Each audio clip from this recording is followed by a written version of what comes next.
to the Horseman Podcast. I'm Josh. And I'm Greg. And we are your host. We are so happy that you've joined us. Last week, we talked about movies. We had a lot of fun with that. And this week, we'll be talking about video games. We'll be sharing some of our favorite video games and our favorite moments. And a whole lot more. Stay with us. It's going to be a great episode. Greg, my friend, how are you doing today? I'm doing good, Josh. How are you doing? Hanging in there, man. It's been a long week. I know we had delayed this a couple days, but we're back.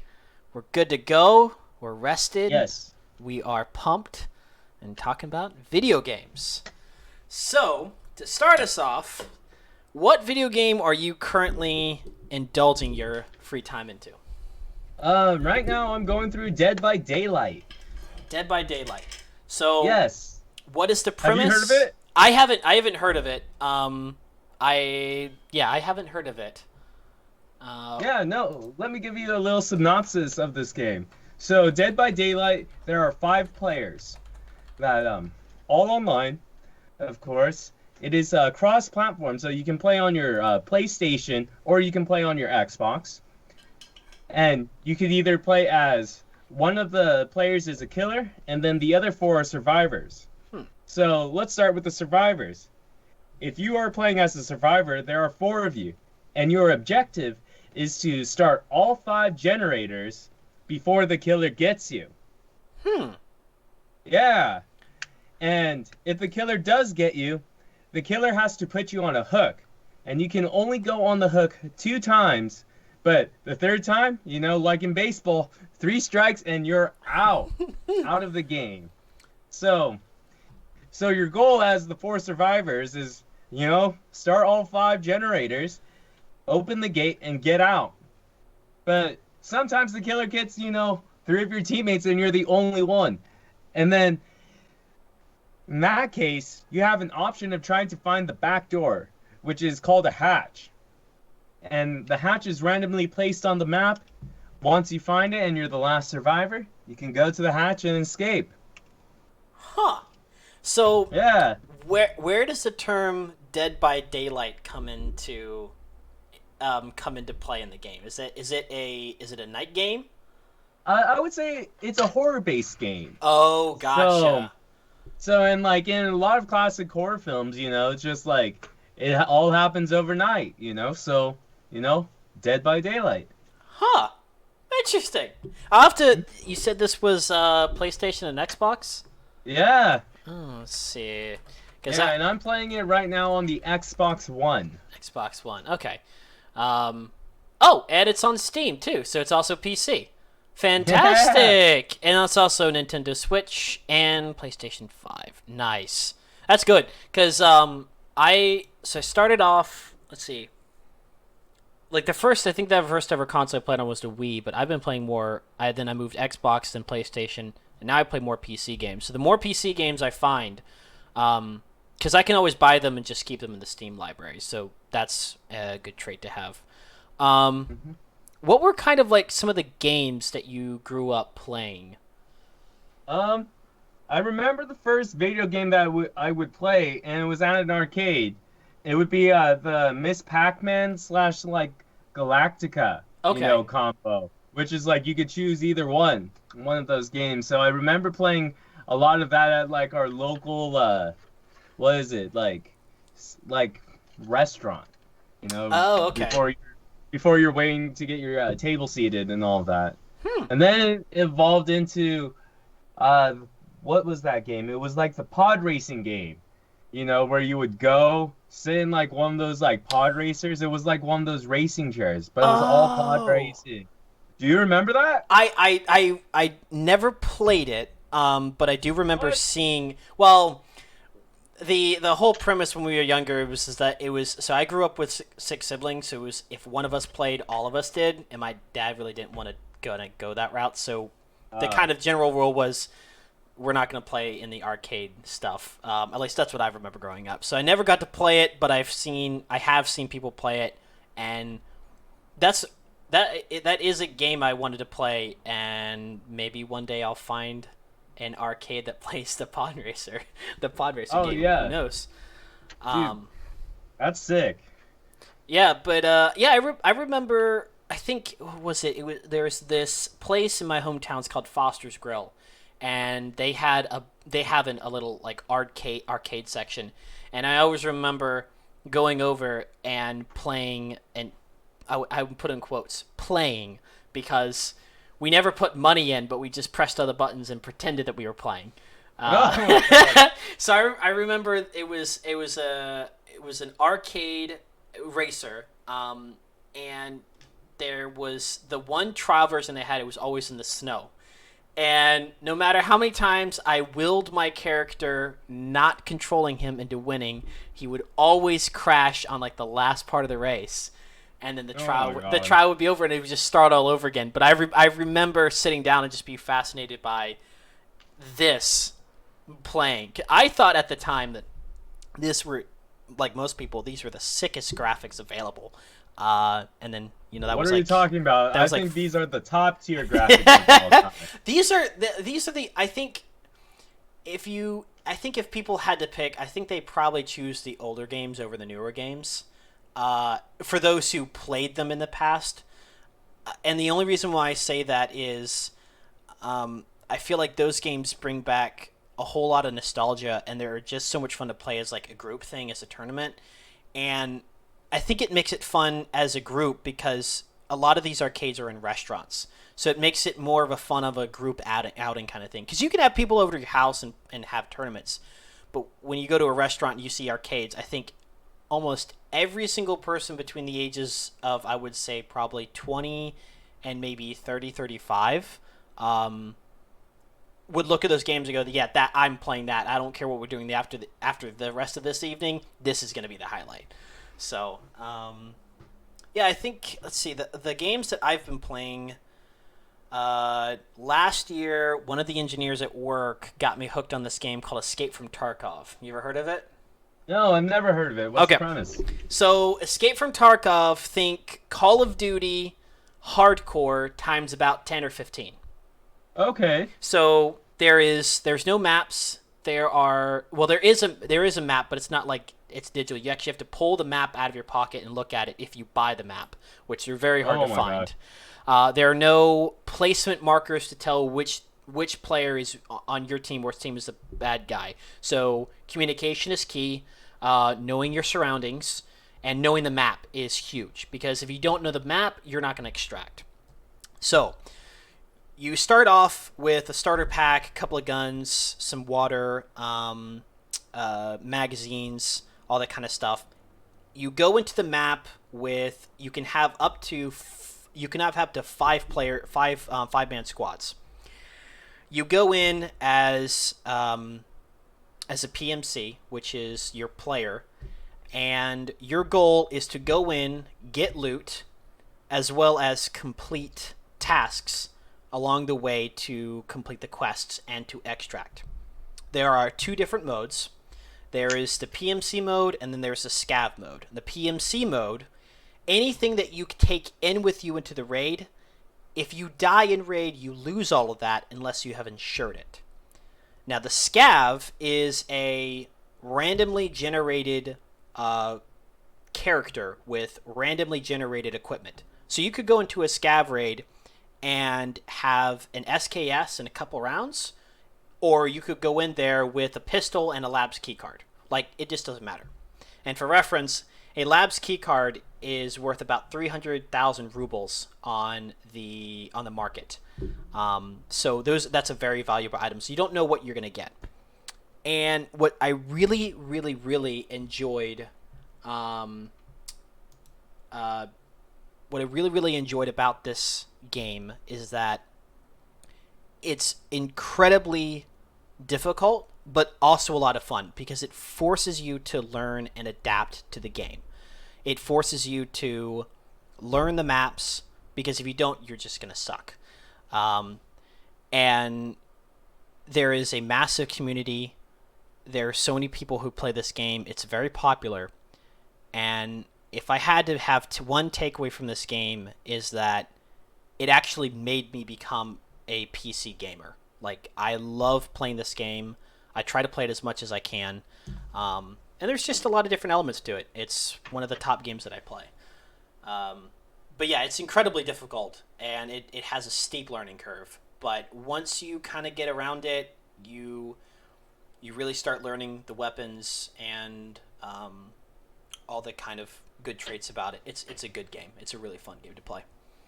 Okay. Yeah. Only available on PC because there's way too many buttons for any Xbox or PlayStation controller. Right. I probably use around 35 to 40 buttons per game. So. Oh, whoa. Yeah, there's a lot of buttons. Because there's each different button has a different control, and there are numerous amount of buttons that allow you to do for different things. There's that game. League of Legends. I play League of Legends sometimes. I used to play it a lot, and I used to enjoy it, and then it just started to tick me off. Because I would have I would have like 2 great rounds, and then I would suck for 5 rounds, and then I would have a great round, and then I would suck for 6.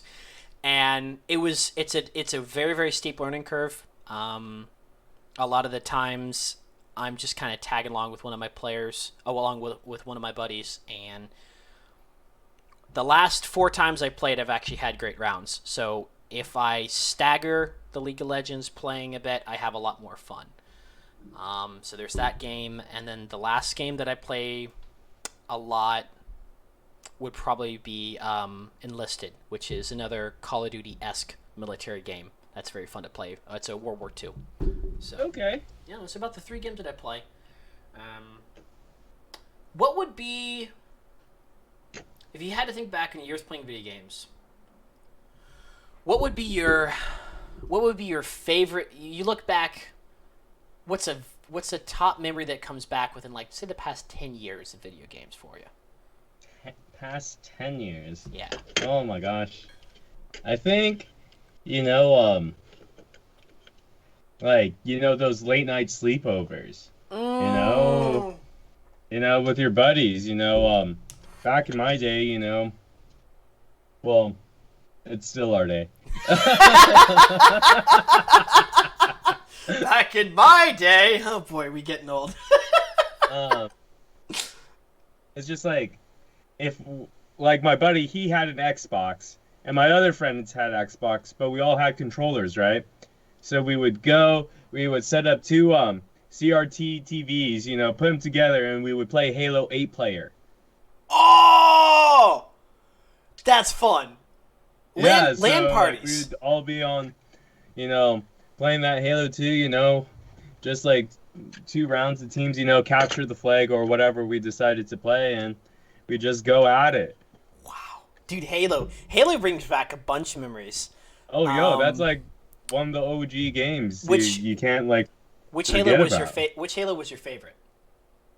I would say Halo was my favorite, I think, that was like playing with friends, but for me, I was more like on that Tony Hawk Pro Skater train. Okay. Gotcha. The Tony Hawk, we had that for the Xbox, and that was a lot of fun. I think what really got me into video games was, I think, Halo, but prior to that, we got the Wii for Christmas one year, and my parents got me this baseball game called MLB 2K11. And the day after we got the Wii, I kid you not, I played that game for 16 hours. Oh my god. Day after I got it. And the first game I ever played, it was the Milwaukee Brewers versus the Cincinnati Reds. I still have yet to break this record, by the way. So the final score on, like, the beginning first game I played, final score was 35-6. And oh my gosh. The only reason I remember that score is because the Milwaukee Brewers hit 20 home runs in that game, and I still, to this day, haven't broken that record. Oh my gosh. Yeah. So I played the heck out of that game. I think the entire Christmas break we were just playing the Wii, and although I liked video games, I think there was a negative aspect, I think, for me, because the video games turned me from someone who loved being outside to someone who liked being inside playing video games, and that was just probably the nuance of it. But the fun memories I had with it was we would have friends over for dinner, and we would go downstairs to the Wii, and we had this party pack games that had like 30 plus mini games on it or something like that. There was like a bunch of arcade stuff, but we would have massive tournaments over the Wii. And I think if you bring the Wii to any party, everyone's gonna have a good time, because I think that's a console that everyone can play. That's a pretty good console to play on for Wii. And also as well too, like what was really cool about the Wii was just like it was one like the first consoles. Yeah. To be, I don't know what you would call that thing, like a remote. Yeah, sure, I guess. The first sort of the first remote one. Remote controller, where it's just like you didn't have to be like plugged in, and it would follow your movements. Yeah, which was super cool. I think I got a definition here for the video games. The term video game was developed to distinguish this class of electronic games that were played to some type of video display rather than those that used the output of a teletype printer or similar device. So that's like kind of like the video game, but like with the remote controls, it was like the remote control consoles were the first ones that didn't require a hands-on device attached to the screen. These were like the first ones that used I can't remember the type of technology. It's sensor technology. The first type of games use sensor technology to play, and that I think the Wii was a big hit. The Wii, which one was the one that came out before the Wii? I believe it was Nintendo. Was it the NES that came out? That was like the first, the big console that came out before, like way before the Wii. Was it, I guess, the Nintendo NES? But that was wired controllers. Yeah, I was never a big Nintendo person. Yeah. Neither was I. I'd have to ask my coworker about that. He's more into the Nintendo type. He actually used to work for Nintendo as a game tester. Oh, what? Yeah. He has a lot of stories about that, and if I get his permission, I'll tell some of the stories. But yeah, he used to work for Nintendo as a game tester. Did you ever have a Nintendo DS? No, but my brother did. Your brother did. I remember when we first got the Nintendo DS's, we traveled up to Boston, and we figured out that if the cars were close enough to each other, we could talk via the Nintendo DS. We could text via Nintendo DS. That was like my first time like really getting introduced to like the texting thing. And yeah, so like the entire trip, we would drift away, and then the connection would lose. We're like, no, slow down. We got to get the cars closer. We drove my mom nuts that trip trying to get close to the cars so we could talk to them.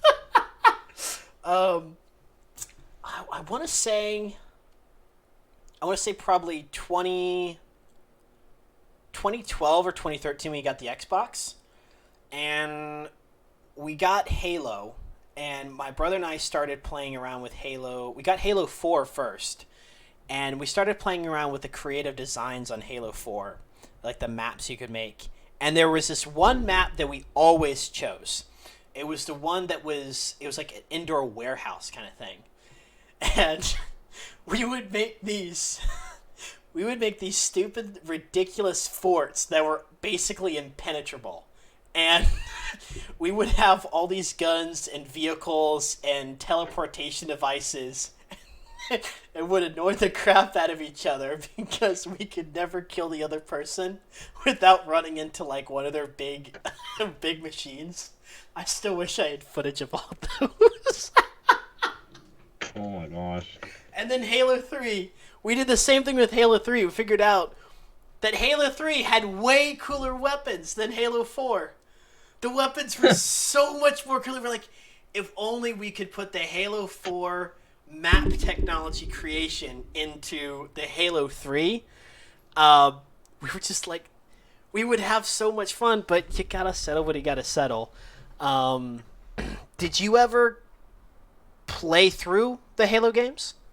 Oh, I only just did those like matches, with Okay. my buddies, going over to those early sleepovers, and then my brother got Halo Reach Oh, when he first got the Xbox, but I never did the campaign. I would just only do, whatever missions he's like, hey, you want to play this with me? I'm like, yeah, sure, like I didn't really think too much of it. gotcha. Yeah. Yeah. I think one of my buddies and I we completed it. I think it took us a week because we were having like it was we were young and still in school, so I think it took us a week to complete the whole Halo stuff. But that was kind of like the first video game series I got into. If you could think back on a video game series besides Halo that you would play if you had a week off, you would play straight through, which one would you play? Oh, dude, it would be Lego Pepper, hardcore. Lego OG. Pepper. Yeah, man. Or like, it's actually called Lego Island. Lego Island. I'm not familiar with this game. Lego Island. All right. So, premise of this game. So you got this, prisoner named Brickster. And Brickster, dude, all he likes to do is like tear apart people's Lego creations. And then you have over here Lego Pepper. And Lego Pepper, he's the pizza delivery boy. And it's apparently this kid's job, not the police, to stop him. And he just skates everywhere and does like a bunch of different tasks. The city asks of him. It's kind of ridiculous. I'm gonna have to check out gameplay for this. Dude, it's... This sounds I'm not making this up. That is the story. It's like the pizza delivery boy has to save us from this class 1 Lego criminal. That sounds so ridiculous. That the only way it could make sense if it was in fact a video game, which it is. It is. Like, I feel like even a movie couldn't. Well, a movie probably could make that into something digestible. Dude, I can make that into a movie. I'm just waiting for my shot. Well, all you need is a couple things. You need a bunch of Lego sets, and then you need one giant Lego robot, and then we just need a pizza delivery costume, and boom, there we go. There we go. Yeah. Lego Pepper. Lego Pepper. And then just Lego a bunch of green screen. Just a bunch of green screen. Okay. Or try to make it real, like was it like try to make it there's a Instagram Reels video I saw where they had people they reversed a clip of people jumping into pools and basically made it jump out of the water in these Avengers costumes with like special effects and whatnot. It's, if I find the video, I'll make sure to send it to you. But it's one of those things where it's like sometimes the video game does translate well into a movie. Oh, definitely. But sometimes the movie doesn't always transition well into a video game. And I think we see that quite a bit. I think the only reason why sometimes movies don't translate well into video games is that in order to make the video game last, to make it the length go long so that people don't finish it in 20 minutes, is that they have to kind of stretch the story just a bit, which in my opinion sometimes can help a video game if you stretch it out just a bit. Because like take Lord of the Rings, for example, the video game Lord of the Rings, there's a couple parts in there. Now, my memory's flaky on this because last time I played this, I was like 8 on the PS2. If my memory serves me right, they stretched out the scene between Sam and the spider, and they stretched out the scene with the ghost army coming off the ship. They stretched that one out just a tiny bit. But I think, what was it? There was one game I played. It was a samurai game on the PS2, and okay. I went over to my buddy's house every single day during the summer to play that video game. We played that game almost every single day during the summer, and it just kept getting, the more and more we played, it kept on getting more ridiculous because we didn't realize that we were playing it on like the super ultra easy beginner mode, at which point the enemy army would actually stand around, and if you waited long enough, one of them might poke you in like 30 seconds. They might, or they may just stand there and wait for you to kill them, but we didn't realize. It took us, I think, more than 3 or 4 weeks to realize we were on the super easy mode, because one day his brother was playing it and was turning it on super hard mode, and we're like, dude, you suck at this. Like, we could have destroyed the entire army by now. Why have you died 6 times? I guess that's because you play it on the super easy beginner mode, like, 6-year-olds do. It's like, oh yeah, that would make sense.